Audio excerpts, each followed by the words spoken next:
August മാസവും September മാസവും നമ്മുടെ ജീവിതത്തിൽ ആരാധനയുടെ കാര്യത്തിൽ ചില നോമ്പിന്റെ അനുഭവങ്ങളിലൂടെയാണ് ഞാനും നിങ്ങളും കടന്നു പോകുന്നത്. ഓഗസ്റ്റ് മാസം 1 മുതൽ 15 വരെ ദൈവമാതാവിന്റെ ശൂനോയോ അതിൽ വാങ്ങിപ്പ് പെരുന്നാളിനെ അനുസ്മരിക്കുമെങ്കിൽ പരിശുദ്ധ സഭ ആചരിക്കുന്നില്ലേൽ പോലും ഏറ്റവും കൂടുതൽ ക്രിസ്ത്യാനികളും ഈ ലോകത്തിലുള്ള മറ്റിതര വിഭാഗങ്ങളും അനുഷ്ഠിക്കുന്ന ഒരു നോമ്പാണ് 8 നോമ്പും. അത്രയത്ര പ്രാധാന്യം പരിശുദ്ധ മാതാവിന് എന്റെയും നിങ്ങളുടെയും ജീവിതത്തിൽ വലിയ സ്ഥാനമുണ്ടെന്നാണ് ഇത് ഓർമ്മിപ്പിക്കുന്നത്. പരിശുദ്ധ ദേവാലയത്തിലെ മദ്ബഹ പരിശുദ്ധ ദൈവമാതാവിന്റെ നാമത്തിലായിരിക്കും മിക്ക ദേവാലയങ്ങളിലെയും ഒരു മദ്ബഹ. അതുപോലെ തന്നെ വിശുദ്ധ കുർബാനയിലെ കുക്കിലിയോനിലും ആദ്യത്തെ നിന്നാൾ സുരാജമകൾ എന്ന കുക്കിലിയോൻ തന്നെയും മാതാവിനെ അനുസ്മരിക്കുന്നതാണ്. ഇത്രയത്ര ശ്രേഷ്ഠമായ ഓരോ പ്രാധാന്യമാണ് പലപ്പോഴും ഞാനും നിങ്ങളും പരിശുദ്ധ മാതാവിന് നൽകുന്നത്. ക്രൈസ്തവ ആധ്യാത്മികതയുടെ ശോഭയുള്ള ഒരു വിളക്കാണ് പരിശുദ്ധ ദൈവമാതാവെന്ന് പിതാക്കന്മാർ പറയാറുണ്ട്. അനേകരെ സത്യവിശ്വാസത്തിലേക്ക് നയിക്കുന്ന ഒരു പ്രകാശമാണ് പരിശുദ്ധ ദൈവമാതാവെന്ന്. പരിശുദ്ധ മാതാവിനെ ഞാനും നിങ്ങളും കന്യകമറിയാമെന്നും അമ്മയെന്നും ദൈവമാതാവെന്നും വളരെ വളരെ വിശേഷണങ്ങൾ കൊടുത്ത് പലപ്പോഴും ഞാനും നിങ്ങളുമൊക്കെയും മധ്യസ്ഥത യാചിക്കാറുണ്ട്. ആ ദൈവമാതാവിന്റെ മധ്യസ്ഥതയിൽ ഈ നോമ്പിന്റെ അനുഭവങ്ങളിലൂടെ കടന്നു പോകുമ്പോഴും ആ ഒരു മാതാവിന്റെ ജീവിതവും എന്താണ് നമുക്ക് പകർത്തി തന്നത്? ഒരു ചെറിയ പെൺകുട്ടി പരിശുദ്ധാത്മാവിനാൽ ഗർഭം ധരിച്ച് ഈ ലോകത്തെ വീണ്ടെടുപ്പാൻ വേണ്ടി ഒരു പുരുഷനെ അവൾ തന്റെ ശരീരത്തിലൂടെ ഈ ലോകത്തിന് നൽകുകയാണ്. നമുക്ക് ഏവർക്കും അറിയാവുന്നതാണ്, ഒരു പുരുഷന്റെ ബന്ധമില്ലാതെ ഒരു സ്ത്രീ ഒരു നാളും ഗർഭം ധരിക്കുകയില്ല. പക്ഷെ ഇവിടെ പരിശുദ്ധാത്മാവ് ഇവിടെ ഉള്ളിലേക്ക് ആവാഹിച്ചാണ് ഒരു ജനനം ഇവിടെ സാധ്യമാവുകയാണ്. പ്രിയമുള്ളവരെ, നമ്മുടെ ഈ നോമ്പിന്റെ അനുഭവത്തിലൂടെ കടന്നു പോകുമ്പോഴും നമുക്കും ആ മാതാവ് അനുഭവിച്ച വേദന, ആ മാതാവ് അനുഭവിച്ച യാചന, ആ മാതാവ് അനുഭവിച്ച കണ്ണുനീര് അതിന്റെ ഒരു പ്രതിഫലനമായി തീരുവാൻ നമുക്കും ഈ ധ്യാനത്തിലൂടെയും ഈ നോമ്പിന്റെ ദിനങ്ങളിൽ വേദചിന്തയിലൂടെയും കടക്കാം. അതാണ് മുന്നമേ അതിന് ദൈവം നമ്മെ ശക്തീകരിക്കട്ടെ എന്ന് ആത്മീകമായിട്ട് ഞാൻ പ്രാർത്ഥിക്കുകയാണ്. ദൈവമാതാവെന്ന ഒരു വ്യക്തി നമ്മിൽ നിന്ന് അകന്നു നിൽക്കുന്ന ഒരാളല്ല. എന്റെയും നിങ്ങളുടെയും ജീവിതത്തിൽ പലപ്പോഴും നമ്മളൊക്കെയും വേദനകൾ വരുമ്പോഴും യാചനകൾക്കൊക്കെ നമ്മൾ എപ്പോഴും മധ്യസ്ഥത യാചിക്കുന്ന ഒരു മാതാവാണ് ദൈവമാതാവെന്ന് പറയുന്നത്. പല പേരുകളിൽ ഈ മാതാവിനെ നമ്മളെല്ലാവരും വിശേഷിപ്പിക്കാറുണ്ട്. ദൈവത്തെ വഹിച്ച പ്രസവിച്ച മാതാവെന്നും ഗ്രീക്കിൽ ടെയോട്ടോക്കസ് എന്നും പറയുന്നു. സുറിയാനിൽ ലമറിയാം യോൽദാസ് ആലോഹ് എന്ന് വരെ വളരെ വ്യത്യസ്തമായ പേരുകളിൽ ഈ മാതാവിനെ വിശേഷണങ്ങൾ പരിശുദ്ധ സഭ ഇവിടെ നൽകുകയാണ്. പരിശുദ്ധ സഭ ഇത്ര വിശേഷണങ്ങൾ നൽകിയാൽ പോലും ദൈവമാതാവെന്നാണ് മാത്രമാണ്. അവൾ ദൈവത്തെ പ്രസവിച്ച ഒരു മാതാവിനെയാണ് ഇവിടെ കാണുവാൻ സാധിക്കുന്നത്. അവിടെ പറയുന്നുണ്ട്, ക്രിസ്തുവിന് ശേഷം രണ്ടാമത്തെ സ്വർഗം എന്ന് വരെ പരിശുദ്ധ മാതാവിനെ വിശേഷിപ്പിക്കാറുണ്ട് പരിശുദ്ധ സഭ. ദൈവമാതാവിന്റെ വാങ്ങിപ്പിന്റെ പെരുന്നാളിൽ നമ്മൾ അനുഷ്ഠിക്കുമ്പോൾ എന്തൊക്കെയാണ് നമുക്ക് ഒരു ഒരുക്കങ്ങൾ വേണ്ടത്? എങ്ങനെയൊക്കെയാണ് ഈ നോമ്പ് ഞാനും നിങ്ങളും ജീവിതത്തിൽ അനുഷ്ഠിക്കേണ്ടത്? എത്രമാത്രം പ്രാധാന്യത്തോടുകൂടിയായിരിക്കണം ഈ നോമ്പിനെ ഞാനും നിങ്ങളും കൈക്കൊള്ളേണ്ടത്? പലപ്പോഴും ഓഗസ്റ്റ് മാസം 1 മുതൽ നോമ്പ്, ഈ ശൂനോയ നോമ്പ് നമ്മളാരും വലിയ പ്രാധാന്യം കൽപ്പിക്കാറില്ല. പ്രിയമുള്ളവരെ, ഈ നോമ്പാണ് ജീവിതത്തിന്റെ ഔഷധം.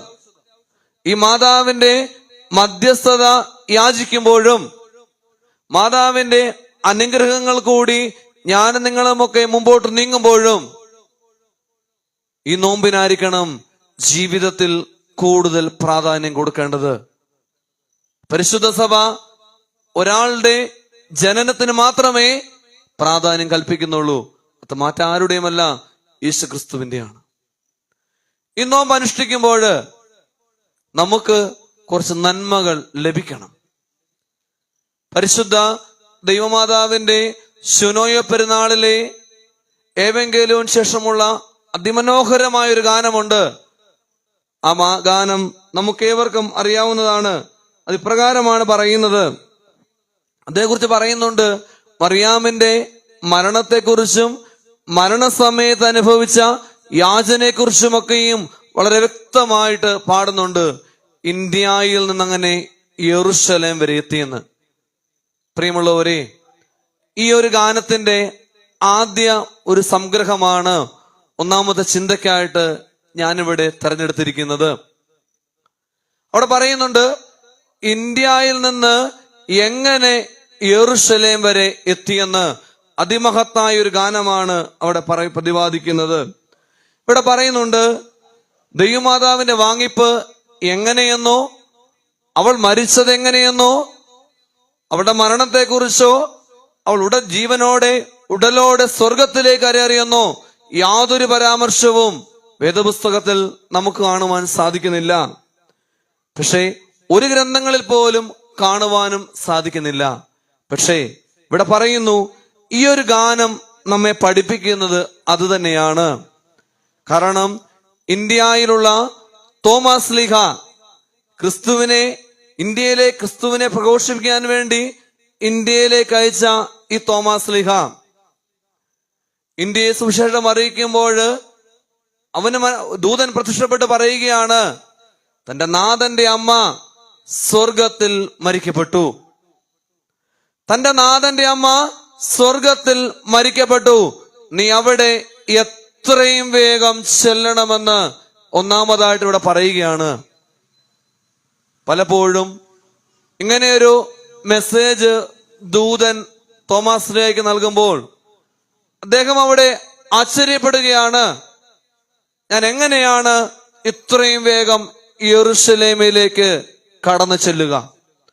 ഇന്നത്തെ പോലുള്ള യാതൊരുവിധ സഞ്ചാര മാർഗങ്ങളോ വിമാനങ്ങളോ ഒന്നും നമുക്ക് ലഭിക്കുന്നില്ല ഈ കാലഘട്ടങ്ങളിൽ. പക്ഷേ ഒരു മേഘം വന്ന് ഈ തോമസ് ലീഹായെ ഇന്ത്യയിൽ നിന്ന് കൊണ്ടുപോവുകയാണ്.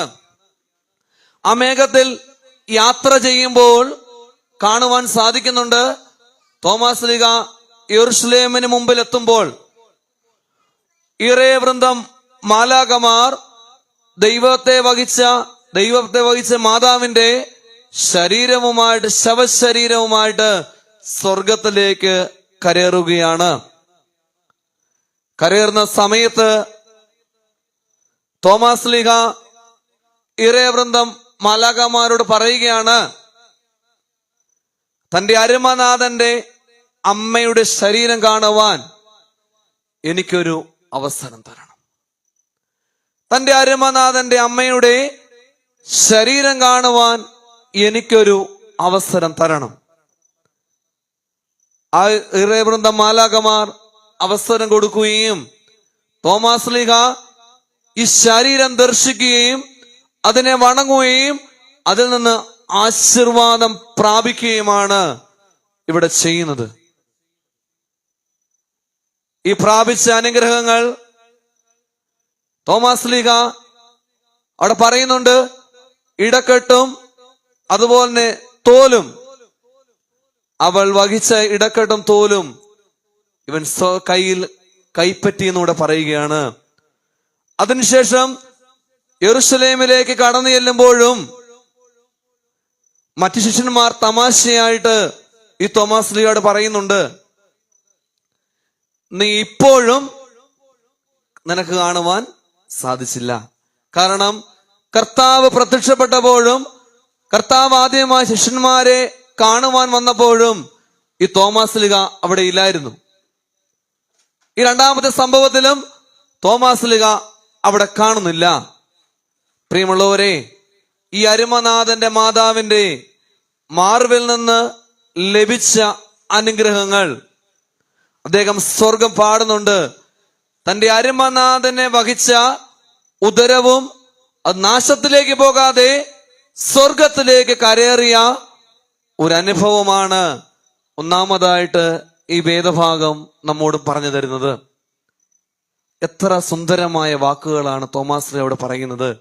മാതാവിനെ കുറിച്ച് തന്റെ അരുമനാഥനെ വഹിച്ച ഉദരവും ആ മാതാവും നാശത്തിലേക്ക് കുപ്പുകുത്താതെ സ്വർഗത്തിലേക്ക് സ്വർഗം പൂകിയ ഒരവസ്ഥയിലേക്ക് കരേറിയെന്നാണ് ഇവിടെ നമ്മോട് പറഞ്ഞു തരുന്നത്.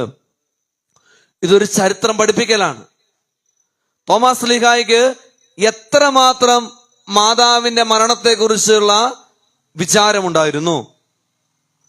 അദ്ദേഹം ഇവിടെ പറയുന്നുണ്ട്, തന്റെ അരുമനാഥനെ വഹിക്കുവാനും ഇറേവൃന്ദം മാലാകമാർ അത് കൈക്കൊള്ളുവാനും കാണിച്ച കൃപ, ദ ഗ്രേസ് എത്രമാത്രം വലുതാണ്. നമ്മളൊക്കെയും ഈ ചരിത്രങ്ങളൊക്കെ പഠിക്കുമ്പോഴും നമുക്കെന്താണ് ഒരു മാറ്റമുണ്ടാകാത്തത്? എന്തൊക്കെയാണ് നമ്മുടെ ജീവിതത്തിലും ഒരു പ്രതിഫലനം ഈ നോമ്പിലൂടെ ലഭ്യമാകാത്തത്? ഇതിനാണ് നമ്മുടെ ജീവിതം ഒന്ന് ക്രമീകരിക്കണമെന്ന് പിതാക്കന്മാർ നമ്മെ പഠിപ്പിച്ചു തരുന്നത്. ഞാൻ ആദ്യം പറഞ്ഞതുപോലെ അനേകരെ ദൈവത്തിങ്കിലേക്ക് നയിക്കുന്ന പ്രകാശമാണ് പരിശുദ്ധ ഈ അമ്മ മാതാവ് എന്ന് പറയുന്നത്. നമുക്കും അവൾ വഹിച്ച, അവളെ അണിഞ്ഞ ആ ഇടക്കെട്ടും തോലും റുമാലുമൊക്കെയും നമുക്കും വഹിക്കുവാൻ സാധിക്കണം. അത്രമാത്രം പ്രാധാന്യമാണ് ഈ മാതാവിന്റെ ജീവിതത്തിൽ ഈ തോമാസ് ലീഗ കാണിച്ചത്. ആ തോമാസ് ലീഗയുടെ സുവിശേഷം പഠിപ്പിച്ച തോമാസ് ലീഗ നമ്മെ ക്രിസ്തുവിലേക്ക് നയിച്ച ആത്മീയ പിതാവാണ് നമ്മുടെ സഭയുടെ. നമുക്കും ഒന്നാമതായി പറഞ്ഞതുപോലെ അവനെ വഹിച്ച ഉദരവും അവനെ വഹിച്ച മാതാവും നാശത്തിലേക്ക് കുപ്പകുത്താതെ സ്വർഗത്തിലേക്ക് കരേറിയെങ്കിൽ ആ ഒരു അവസ്ഥയിലേക്ക് നമുക്കും ചെന്നെത്തുവാൻ ഇവിടെ സാധ്യമാകണം. അപ്പോഴാണ് നമ്മുടെ ജീവിതവും ഒന്ന് പ്രകാശിക്കുന്നത്. ഈ നോമ്പൊക്കെ എടുത്തതിൻ്റെയും ഈ സംഗമങ്ങളിലൊക്കെ പങ്കെടുത്തതിൻ്റെയും നമസ്കാരങ്ങളിലൊക്കെ പങ്കെടുത്തതിൻ്റെയും വിശുദ്ധ കുർബാന അനുഭവിക്കുന്നതിലൂടെ നമുക്ക് കിട്ടുന്ന ആ സൗഭാഗ്യം, ഇതാണ് നമുക്കും വേണ്ടത്. ആ ഒരു അവസ്ഥയിലേക്ക് ചെന്നെത്തുവാൻ ഈ മാതാവിന്റെ ജീവിതം ഒന്നാമതായിട്ട് നമ്മോട് വരച്ചു കാട്ടുകയാണ് ചെയ്യുന്നത്. പിന്നെയും പറയുന്നു, അദ്ദേഹം ആ ഖബറിനരികിലേക്ക് ചെല്ലുമ്പോഴും ഈ ശിഷ്യന്മാര് അദ്ദേഹത്തോട് പറഞ്ഞ വാക്കുകൾ ഞാൻ പറഞ്ഞതുപോലെ, നിന്നെ ഇവിടെ കാണുവാൻ ഇപ്പോഴും സാധിച്ചില്ല. അദ്ദേഹം വളരെ മാതാവിന്റെ ജീവിതത്തോട് അനുരൂപപ്പെട്ടിട്ട് വീണ്ടും പറയുകയാണ്, അവളെ കാണുവാനും അവളുടെ കയ്യിൽ നിന്ന് ആശീർവാദം പ്രാപിക്കുവാനും എനിക്ക് സാധിച്ചു. നമ്മുടെ ജീവിതവും ഇതായിത്തീരണം. ഈ ഒരു അവസ്ഥയിലേക്ക് നമ്മുടെ ജീവിതവും ഈ നോമ്പ് അവസാനിക്കുമ്പോൾ സാധ്യമായി തീരണം. അങ്ങനെയുള്ള ജീവിതത്തിൽ മാത്രമേ നമുക്ക് അച്ഛൻ ഓർമ്മിപ്പിച്ചതുപോലെ പുതിയ ലോകം എന്ന് പറയുന്നത്, ഞാൻ ഉൾപ്പെടുന്ന പുതിയ ലോകം എന്ന് പറയുന്നത് ക്രിസ്തുവാണെന്ന് വരച്ച് കാട്ടിക്കൊടുക്കുമ്പോൾ മാത്രമേ വിശ്വസിക്കുകയുള്ളൂ. ഒരു പഴയ ജനറേഷൻ അല്ലിത്. ഇത് പ്രതിസന്ധികളിലൂടെ കടന്നു പോകുമ്പോൾ തളർന്നു പോകുന്ന ഒരു സമൂഹമായി പുതിയത്. അവിടെ ക്രിസ്തു ഇതാന്ന് വരച്ച് കാട്ടിക്കൊടുക്കണം നമുക്ക്. അവിടെ ജീവിതത്തിലേക്ക് പ്രാർത്ഥന എന്ന ഔഷധം പകർന്നു കൊടുക്കുവാൻ ഈ ഒന്നാമത്തെ ചിന്ത ഇന്ത്യയിൽ നിന്നങ്ങനെ യെരൂശലേം വരെ എത്തിയെന്നുള്ള ഈ ചിന്ത തോമസ് സ്ലീഹായുടെ ജീവിതവുമായിട്ട് നമുക്ക് വരച്ചു കാട്ടിക്കൊടുക്കുവാൻ സാധിക്കണം. അപ്പോഴാണ് നമ്മുടെ ജീവിതത്തിന്റെ ഒരു ആത്മീയമായ ചൈതന്യം ഒന്ന് വെളിപ്പെട്ട് വരുവാൻ സാധിക്കുകയുള്ളൂ. അവിടെയാണ് പറയുന്നത്, മാതാവിന്റെ ശരീരം സ്വർഗം പൂകിയിരിക്കുന്നു എന്ന അവസ്ഥയിലേക്ക് കടന്നു ചെല്ലുവാൻ സാധിക്കുകയുള്ളൂ. ഈ ദൈവപുത്രനെ വഹിച്ച ഉദരവും ദൈവപുത്രൻ വസിച്ച ശരീരവും ഇതാണ് നമ്മൾ. ദൈവപുത്രനെ വഹിച്ച ഉദരവും ദൈവപുത്രനെ വഹിച്ച ശരീരവും അത് നാശത്തിലേക്ക് പോയില്ല. നമ്മളും അങ്ങനെ പോകരുത്. നാശത്തിലേക്ക് പോകുന്ന ഒരവസ്ഥയിലേക്ക് പോകാതെ സ്വർഗം പോകുന്ന, സ്വർഗത്തിലേക്ക് തിരിയുന്ന ഒരവസ്ഥയിലേക്ക് മാറണമെന്നാണ് ഒന്നാമതായിട്ട് ഞാനിവിടെ ഓർമ്മിപ്പിച്ചു തന്നത്. രണ്ടാമതായിട്ട് ഈ വേർചിന്തയുടെ പറയുന്നത്, ഇവിടെ പറയുന്നു, നമുക്ക് ഏവർക്കും അറിയാവുന്നതാണ്, പലപ്പോഴും നമ്മളൊക്കെയും ഞങ്ങൾ വൈദികര് ഒന്ന് മനനം ചെയ്യുന്ന ഒരു വാക്യമാണ് വിശുദ്ധ തൂയോബോ ശുശ്രൂഷയിലെ കുർബാനയ്ക്കായിട്ട് പട്ടക്കാരൻ മദ്ബഹായുടെ അകത്ത് കടന്നു ചെല്ലുമ്പോൾ ഒരു പ്രൊമ്യൂൻ സദറ വായിക്കുന്നുണ്ട്. ആ പ്രൊമ്യൂൻ സദറായിലെ ഒരു ജീവിതത്തിൽ ഞാൻ വായിച്ചപ്പോൾ എനിക്ക് കിട്ടിയ, എന്റെ ജീവിതത്തെ കൂടുതലായിട്ടൊന്ന് ക്രമീകരിക്കുവാൻ കിട്ടിയ ഒരു വാക്യമാണ്. ഇപ്രകാരമാണത് പറയുന്നത്: മറിയാമെന്ന വരണ്ട ഭൂമിയിൽ നിന്ന് കിളിർത്തു വന്ന അത്ഭുത സസ്യമെന്ന്. മറിയാമെന്ന വരണ്ട ഭൂമിയിൽ നിന്ന് കിളിർത്തു വന്ന അത്ഭുത സസ്യം. ഇവിടെ ഏതാ സസ്യം എന്നറിയാവോ? ആരാ സസ്യം? ക്രിസ്തു. യെസ്, യേശു ക്രിസ്തുവാണ് ഇവിടെ അത്ഭുത സസ്യം. കർത്താവിനെ വിളിക്കുകയാണ്, നീ ഒരു അത്ഭുത സസ്യമെന്ന് ക്രിസ്തുവിനെ ഇവിടെ വിളിക്കുകയാണ്. അവിടെ പറയുന്നു, പിന്നെ പറയുന്നു, മറിയാമിനെ അത് ഇംഗ്ലീഷ് പരിഭാഷയിലേക്ക് പരിഭാഷപ്പെടുത്തുമ്പോഴൊക്കെയും അവിടെ പറയുന്നുണ്ട്, Mary is a barren land. അവിടെയും പറയുന്നത് ബാരൻ മീൻസ് വരണ്ട, ശൂന്യമായി പോകുന്ന, നിർജീവമായ ഒരവസ്ഥയാണ് ഇവിടെ വരണ്ട ഭൂമി എന്ന് വിശേഷിപ്പിക്കുന്നത്. നമുക്കറിയാവുന്നതാണ്, വരണ്ട ഭൂമി എന്ന് പറയുന്നത് യാതൊരുവിധ ഒരു മുമ്പോട്ടുള്ള കയറ്റം ഇവിടെ സാധ്യമാകുന്നില്ല. വരണ്ട ഭൂമിയുടെ മറ്റൊരു പ്രത്യേകതയാണ്, അതിൽ നിന്ന് ഒരു സസ്യം പോലും വളർന്നു വരില്ല. അവിടെ വെള്ളമില്ല, വായുവില്ല, വെളിച്ചമില്ല, ഒരു സസ്യത്തിന് വളരേണ്ട യാതൊന്നും ഇവിടെ ഈ വരണ്ട ഭൂമിയിൽ നിന്ന് ലഭിക്കുകയില്ല. പക്ഷേ ഇവിടെ പറയുകയാണ്, മറിയാമെന്ന വരണ്ട ഭൂമിയിൽ നിന്ന് കിളിർത്തു വന്ന അത്ഭുത സസ്യം എന്ന് പറയുകയാണ്.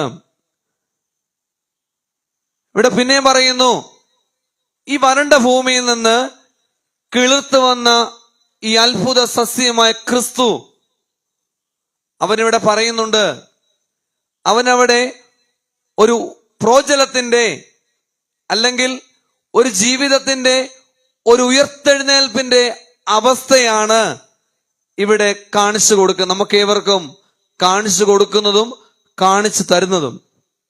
ഒരുപാട് വരൾച്ചകളുടെ അനുഭവത്തിലൂടെയാണ് സ്നേഹിതരെ ഞാനും നിങ്ങളുമൊക്കെയും ജീവിതം മുമ്പോട്ട് നീങ്ങുന്നത്. അത് വിവിധ ഭാരങ്ങളായിരിക്കാം, വിവിധ പ്രയാസങ്ങളായിരിക്കാം, കോവിഡ് പോലുമുള്ള രോഗങ്ങളായിരിക്കാം. ഇന്നത്തെ രാവിലത്തെ പത്രം വായിച്ചപ്പോൾ നമുക്ക് മനസ്സിലാകാം, നമ്മുടെ ജില്ലയുടെ കിഴക്കൻ പ്രദേശമൊക്കെ പ്രളയത്തിന്റെ ഭീതിയിലാണ് ഇന്ന് വരെ, ഈ സമയം വരെ.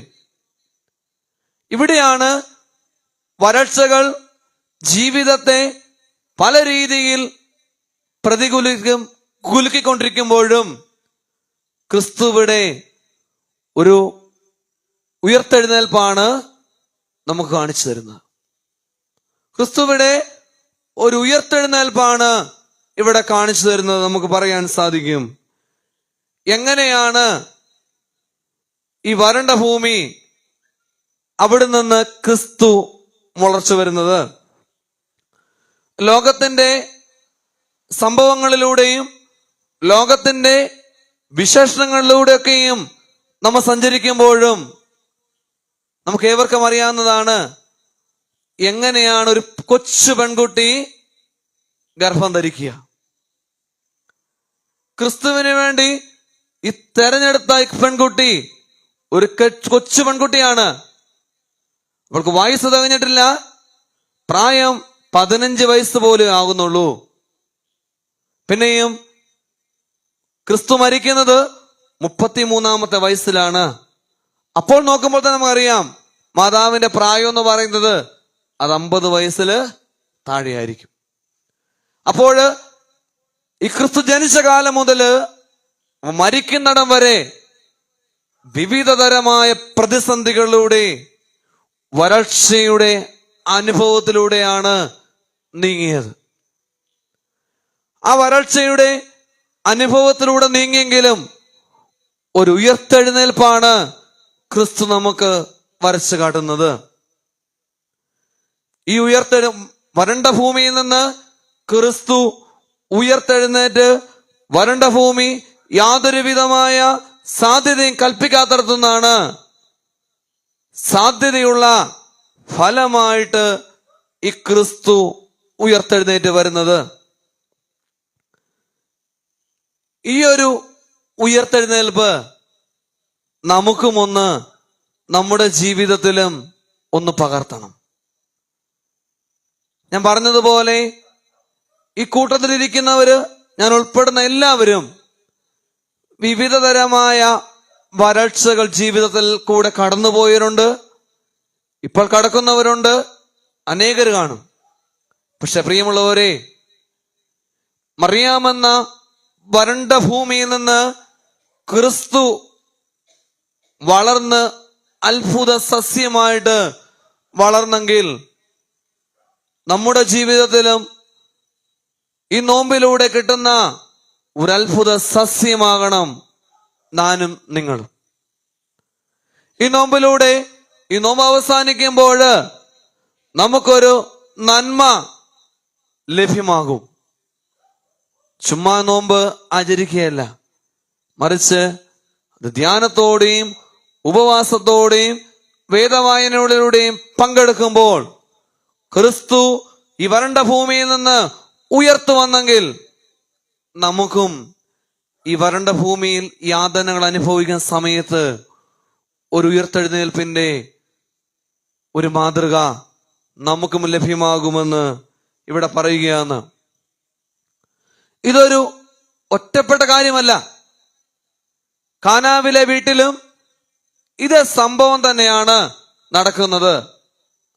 അവിടെ പറയുന്നുണ്ട്, ക്രിസ്തുവും ശിഷ്യന്മാരും ഈ ഭവനത്തിലേക്ക് ചെല്ലുമ്പോൾ, മാതാവും ഈ ഭവനത്തിലായിരിക്കുമ്പോൾ അവിടുത്തെ വലിയൊരു പ്രതിസന്ധിയാണ്.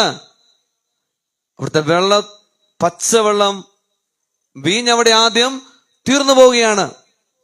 രണ്ടാമത് ക്രിസ്തു പ്രാർത്ഥിക്കുമ്പോൾ പച്ചവെള്ളത്തെ വീഞ്ഞാക്കുകയാണ് അവിടെ ചെയ്യുന്നത്. ഒരിക്കലും സാധ്യമാകാത്ത സംഭവമാണ്. മറിച്ച് വീഞ്ഞ് പലപ്പോഴും വെള്ളമാകാറുണ്ട്. ഇവിടെയാണ് പച്ചവെള്ളത്തെ ക്രിസ്തു മേൽത്തരമുള്ള നൈർമല്യമുള്ള വീഞ്ഞാക്കി ഇവിടെ മാറ്റുകയാണ് ചെയ്യുന്നത്. അവിടെ ഇംഗ്ലീഷ് ബൈബിളിൽ പ്രകാരമാണ് പറയുന്നത്, Jesus Christ and his disciples, his mother Mary were invited there. അത് ക്രിസ്തുവും ശിഷ്യന്മാരും മാതാവും ഈ ഭവനത്തിൽ ക്ഷണിക്കപ്പെട്ടവരായി കാണപ്പെടുന്നു. പിന്നെയും പറയുന്നുണ്ട് അവിടെ, ഈ മേൽത്തരമായ വീഞ്ഞ്, പച്ച വീഞ്ഞ് അവിടെ കുറഞ്ഞു പോകുമ്പോൾ മാതാവിന്റെ വലിയൊരു ആശങ്കയാണ്, എന്തു നമ്മൾ ചെയ്യും? ഉടനെ മകനോട് പറയുകയാണ്, ഈ വീഞ്ഞിവിടെ തീർന്നുപോയി, ഈ വീഞ്ഞിവിടെ തീർന്നുപോയെന്ന് ഈ മാതാവ് ക്രിസ്തുവിനോട് പറയുകയാണ്. മറിയാമിന് വേറെ നിർബന്ധം കൂടെ ഈ ഭവനത്തിലുണ്ട്. കാരണം താൻ ക്ഷണിക്കപ്പെട്ട ഭവനം, തന്റെ മകൻ ക്ഷണിക്കപ്പെട്ട ഭവനം, അതൊരു നിരാശയുടെ ഭവനമായി മാറരുതെന്നൊരു നിർബന്ധം കൂടെ ഈ മാതാവിന് ഇവിടെ കാണുന്നുണ്ട്, ആഗ്രഹമുണ്ട്.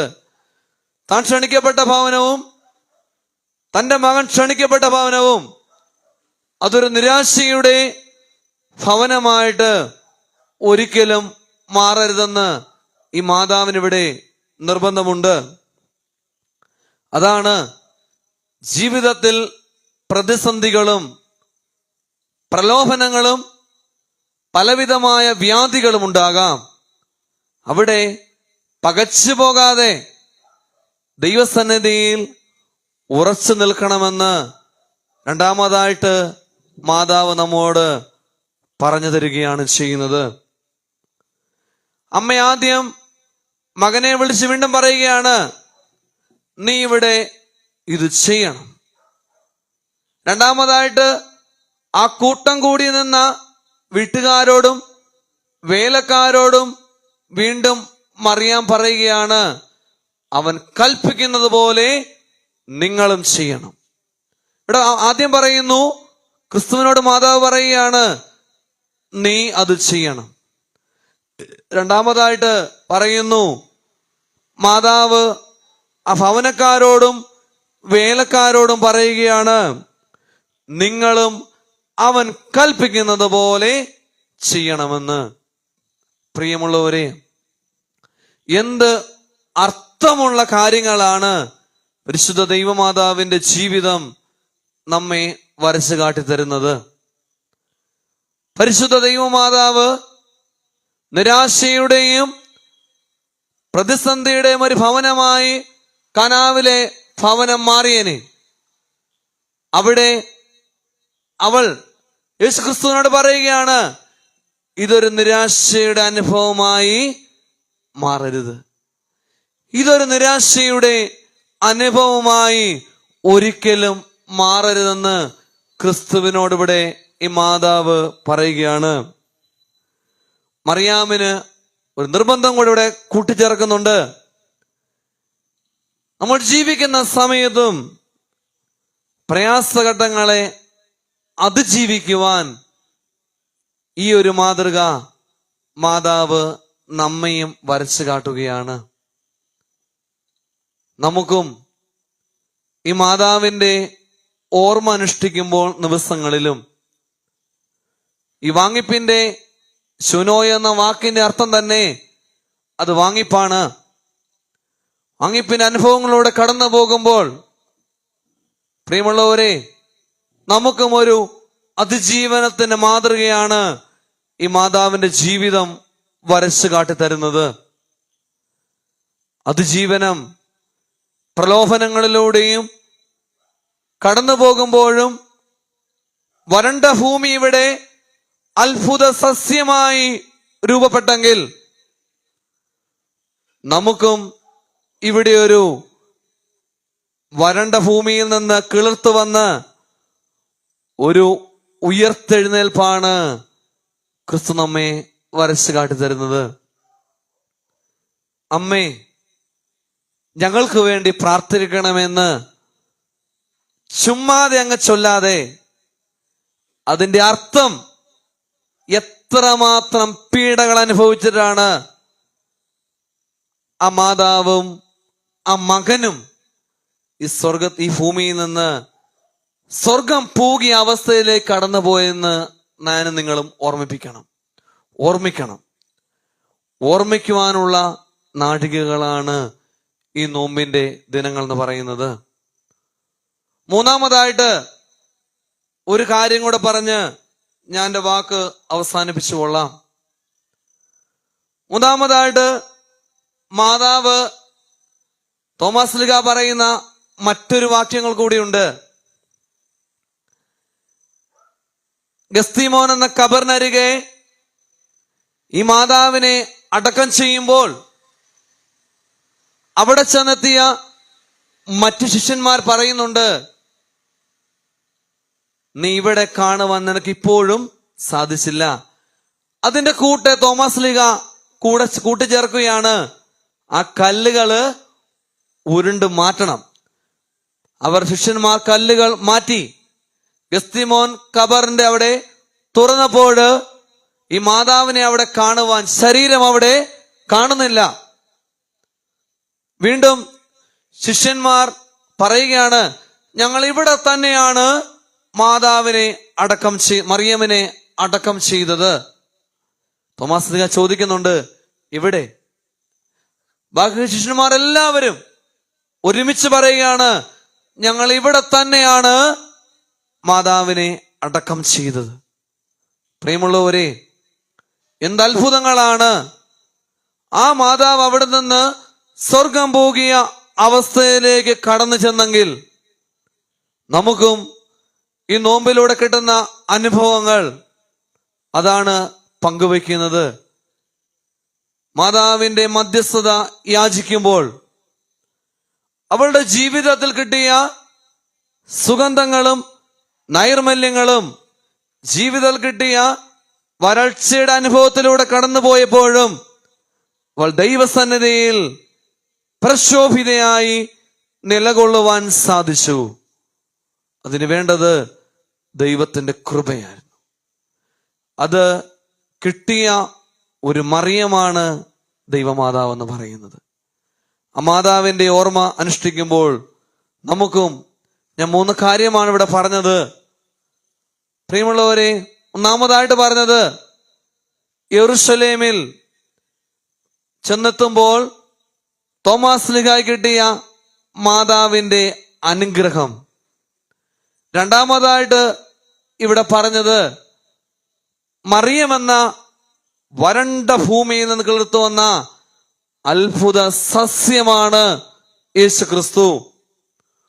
മൂന്നാമതായിട്ട് പറയുന്നു, അവളുടെ ഖബറിനരികെ ചെന്നപ്പോൾ, ഗസ്തിമോൻ എന്ന ഖബറിനരികെ ചെന്നപ്പോൾ മനുഷ്യന്മാർ ഒരുമിച്ച് പറഞ്ഞു, ഞങ്ങൾ ഇവിടെയാണ് മാതാവിനെ അടക്കം ചെയ്തത്. പക്ഷേ ക്രിസ്തു സ്വർഗം പോകിയ അവസ്ഥയിലാണ് മൂന്നാമത് മാതാവിനെ ഇവിടെ അനുസ്മരിച്ചത്. നമ്മുടെ ജീവിതത്തിലും വരണ്ട ഭൂമിയിൽ നിന്നൊക്കെ ഒന്ന് കിളിർത്ത് വന്ന് മാതാവിന്റെ അനുഗ്രഹങ്ങൾ പിൻപറ്റുവാൻ എനിക്കും നിങ്ങൾക്കും സാധിക്കട്ടെ എന്ന് പ്രാർത്ഥിക്കുന്നു. ദൈവനാമം മഹത്വപ്പെടട്ടെ.